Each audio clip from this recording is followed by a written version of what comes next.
Welcome to Between the Vines. I'm Kevin Martin. I'm here with Jennifer Phillips Russo for your weekly update, this time during our harvesting season. So we are right in the midst of harvest, and we've got some updates related to what's going on in harvest in our region and how things are going, at least, from what we've heard in terms of what we've heard from processors and growers. And we don't always hear everything, so we'd love to hear from you, but we'd like to share with you what we've heard so far.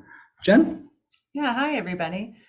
So in some of my conversations with some of the industry representatives today, so that we can have an update for you in the crop update, they have concluded with the Niagara harvest. And I have to tell you that I was told this was a great and excellent Niagara harvest that came in. The fruit was clean. He said that the growers did an excellent job this year in terms of insect and disease control. So great job. We appreciate that you are working really hard at that. And if you guys have any questions about what you should be doing, if you maybe weren't as happy as some others, then please feel free to reach out. We can certainly get you some information on spray and resources. So good job with the Niagaras. As far as Concord goes, it's in full swing right now. Being out in the vineyards, I can tell you that the wood looks really good. I feel like we're setting ourselves up for a great year next year, hopefully. So everything's looking good out there. And last year, of course, we had that huge crop last year. And so the wood was a little bit spindly, a little paper wood as we were going through. And I'm not seeing that as I'm out there this year. And that was also confirmed through an industry representative whom I spoke to this morning. There's a lot of shelling going on and great berry moth going on. And I think that you're going to see a lot of that shelling in some of those heavy great berry moth vineyards. We talked a little bit about that last week as well. That's still happening. If anybody has any idea how to turn the rain off during harvest, that would be fantastic. If you could share that with the rest of the group, please let me know. That's about all I have right now, is just be careful out there. I know a lot of harvesters are traveling down the roads. Keep yourself safe. Yeah, I think it might depend on what areas. I think we're seeing some regional variation during harvest that we talked a little bit about, maybe at 30 days post bloom, and it's really kind of presenting itself now. So Northeast Pennsylvania, and really Pennsylvania in general, but specifically Northeast, it looks like there are lower bricks there. Probably due to crop load, or certainly due to crop load. Yeah.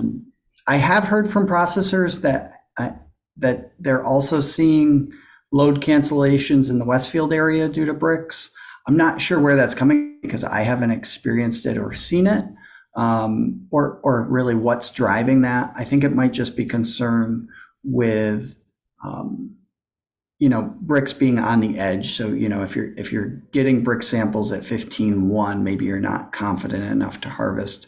It doesn't really appear to me that bricks are going to be an issue or quality is going to be an issue with Concord harvest. From what I've seen, everything is close to or over 15 bricks. But depending on the area, I do think because of the heavy crop last year, there is still some impact on wood ripening and vine size going into next year. Where have you seen that? So do you think the ones that are heavily cropped because they maybe frosted last year? No, so because they were so cropped last year, vine size. So it's not to say that the wood that is there, the wood that's there is ripe. There's just not enough of it.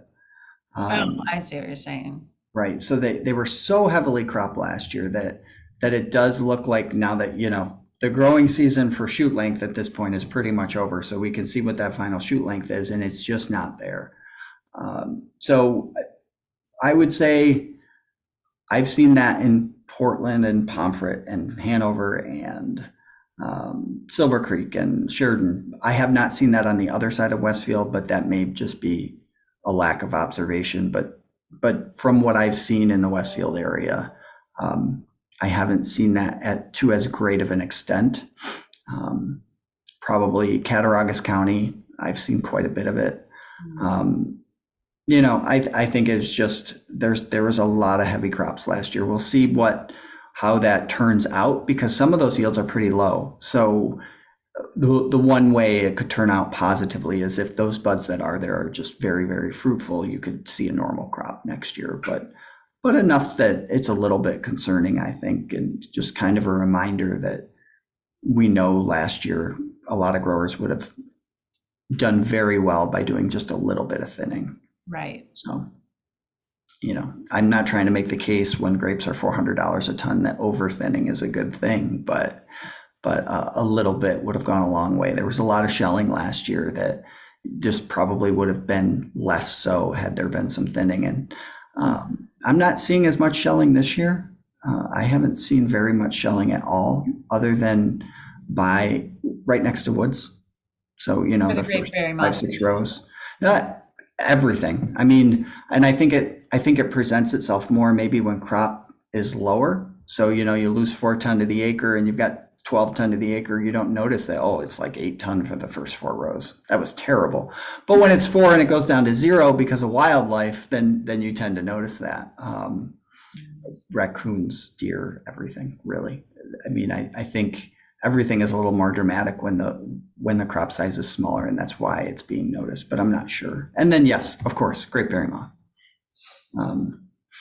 But the other thing I've noticed is crop estimation is not where it should be. I've had people texting me saying, probably, nobody ever believes it in July when we do crop estimation, and it always comes to fruition when they get to harvest. Yeah, so the numbers that growers came up with are lower than what they expected. I'm not necessarily saying that they took 5 samples per acre, or I don't even know if they weighed fruit or clean picked a panel, but in the range of 20 to 30% is what I have seen.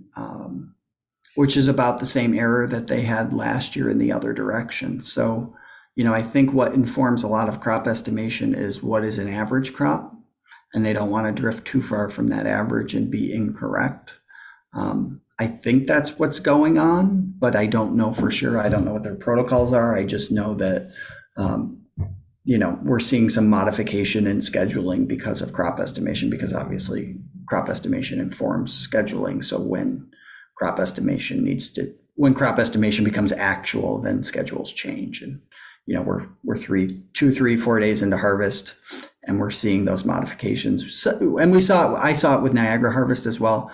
Obviously it doesn't happen as much with Niagara harvest because we just don't grow as much Niagara. So a big change in schedule is like, I have, 5 loads instead of 10 is what most growers have, even if they're 50% off. So it's, the change in the schedule is 1 day, so you don't notice it as much. But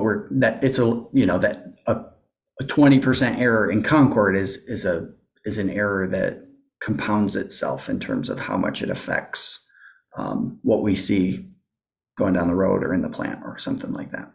Well, I guess I would just like to add that for next year, if you are one of those people that are noticing that you're coming in lower than what your crop estimation came out as, we can certainly help you with that protocol. It's also on our website at lergp.com. It depends on where you take your samples, when you take your samples, and there's a chart. It doesn't have to be directly at 30 days post bloom, but if you're 35 days post bloom, we can help you extrapolate those numbers on that chart to figure it out. Right. And, the other thing you can do is if you're doing that at the time, you can pay attention to berry weights. And if you pay attention to berry weights, so we don't know everything at 30 days post bloom, but we also know what we know, and we know what we don't know. And if you know what you don't know, you can change it later. And what I mean by that is— Did you follow that, everybody out there? Well, I'm going to explain it. But what I mean by that is you have your 30-day weights, you have a very good idea of how much fruit is there. It's essentially, you know how many berries are there, even though you're just taking a weight. You know how many clusters are there. The only thing that's going to change, because you're not going to get more or less clusters, you're not going to get more or less berries, is the berry weight. And we know sort of the window and where that's going to change, like what time of year it's going to change, and we know how much it can change. So If we see a lot of rainfall and you see your berries suddenly becoming larger than normal, you know that your crop estimation might have been off a little bit, and you can go out and measure it, and you can make those changes, before October 15th. Like these things occur before October 15th. We don't suddenly have 2.8 gram berries on, October 7th that suddenly become 3.3 gram berries. Yes, they change a little bit at that time, but most of what has happened by the time you need it for scheduling has already taken place, and you can change your crop estimation. No, you can't thin it. You can't say, oh, I thought I had 12, but I really had 10. I wish I didn't thin. But what you can do is you can make sure you have a good crop estimation so your schedules reflect what you need to harvest efficiently. And so you can take that sample at any time. 30 days post bloom, yep, that's ideal for crop thinning. But for the purposes of efficient harvest, you can just do it every couple of weeks. You can go in and take another sample and see where things are at. I mean, that's what we do here with veraison to harvest. That's something that you could do with less or more samples, depending on your level of resources on your own farm. Right, that's really great advice. I was just looking through my crop update because we do have some updates on the varieties we do test here. So we do veraison to harvest. That's funded by the New York Wine and Grape Foundation, and it's across New York State. We collect it on a weekly basis and then compile all of the information and send it out to you in that newsletter. But then we also here at Clairol do the varieties that are here, most of the varieties here, not all, at the station, and we report on those weekly. So a lot of ours are harvested. Vignoles, Niagara, Saval, Delaware, they've been harvested and gone. But what's left, we have Rieslings and Vincent and Ives that we're tracking here. And those are averaging 17.9 is the highest right now in the Riesling. And veraison to harvest are different. There are other varieties in there, so make sure you look at them both if you're interested in where bricks are across the region. And we have our Vincent and Ives are 16.6 as Vincent, Ives is 17.1. So we will continue to monitor those until they are harvested. Next week.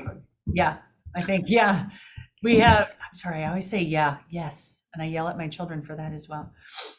In my crop update, I always include Dr. Terry Bates's Lake Erie update for the fresh Concord berry curve that he puts in there. So we've had adequate precipitation. Some areas more adequate than others, and moderate temperatures. It has cooled down. That's caused the fresh berry weight, like Kevin was touching on, to climb, and also the soluble solids in the Concords. So the fresh berry curve has been tracking with the long-term mean for most of the season. But as our berry weight model predicted, it is now running above average with the high vine water status. So what I would say is I bet there were some sites, especially with lighter soils at 30 days post bloom, if you looked at their berry curve, they probably more than doubled at this point. During if they were doing their own veraison to harvest. And I would guess that they could have been even below 1.5 grams, and now they might be above 3. But about 50% of that you would have captured before harvest even started. You would have said, hey, look what's going on. We've got this rain in early September, late August. We're starting to see that berry weight climb a little bit faster than what we expected, and it looks like it's going to double or more. It's not going to be on the other side of that equation where it could be less than doubling. So that can inform your crop estimation and probably your scheduling, because yes, your estimates were due before September, but we see a lot of modifications to scheduling. It's pretty easy to accommodate those modifications in the early part of September for Concord. And what that does, if you have a good idea of what your actual crop is and what your bricks are, there's just going to be less movement in harvest and less rescheduling. So you just spend less hours of labor doing your harvest. And I mean, I know that the processors have their own motivations because they see efficiency levels increase, but growers will as well. I would like to sort of switch gears. I don't want to get completely off of the harvest. Do you have anything you wanted to add to that, Kevin? No, not to harvest. No, go ahead. Just a couple of things I wanted to touch base on, and we've talked about it the last couple of weeks, but while you're out there in your vineyards during this time, just keep your eye out for the spotted lanternfly. It is definitely this is the easiest life stage to be able to identify it because they are quite large bugs and they're flying around. And if you do happen to find one, report slf.com. That'll take you right to the New York State Ag and Markets website if you're in New York to report that, because we need to track its movements across the state. So keep your eye out for that. Dr. Lynn Sinowski, we have put it in our cropped updates as looking for a weed survey, response to her weed survey to see if you have or think that you have resistance in some weeds. So if you could kindly, it's a short survey, it's not very long. If you could kindly take a moment and click on that, that would be very helpful to guide research efforts. Do you have anything to add to any of those? Clean sweep is coming up, I think. Is it this week? I'm sorry, I don't have that right in front of me. So if you have pesticides that you've wanted to get rid of, clean sweep is going around in our region, in our district. That's District 9. Yeah, that'll be in Faulkner, but I don't have it in front of me, so I actually don't have the date or time. So we will push that out in our crop update and get that to you this week. I'm just going to do a quick search in my email if you have anything to talk about. So the only other thing I have is just a reminder. It was in the news again, and this just pertains to New York State. The New York State farm overtime still has not actually finalized, and I just want to make that clear because it continues to be in the news. There was an opinion offered by the labor board, the wage board, to shift agricultural overtime gradually down from 60 hours a week to 40. That still has not yet been adopted by the Commissioner of Labor, and the law requires that a recommendation be made and it gets adopted. So we do not yet know exactly what will happen there. But it was in the news because there is some federal legislation that has been proposed to restrict the states from being able to do that. But again, just as a reminder that it hasn't actually happened yet. The federal legislation is probably not likely to happen, but I just want to make sure you understand sort of the nature of what's going on right now, which is just that nothing has actually happened yet.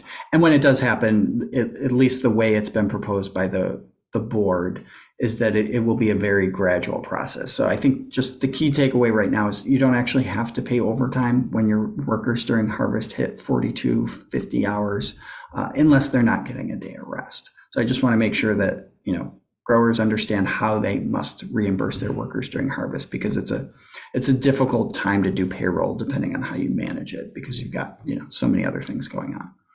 So just to be clear, and for me as my own brain, they do not have to pay overtime over 40 hours until they hit 60 during harvest, correct? Right. So it's right now it's the same as it was last year or last week or whatever, the year before. In New York State, it's after 60 hours or on that day of rest. Okay. And in Pennsylvania, of course, there is still no overtime that's mandatory at all in agriculture. The wineries, they have their own thing going on in wineries. They know what they're doing because it hasn't changed at all, and it won't change because they're the same as everybody else. Well, that's good news. One less thing to think about during this hectic time.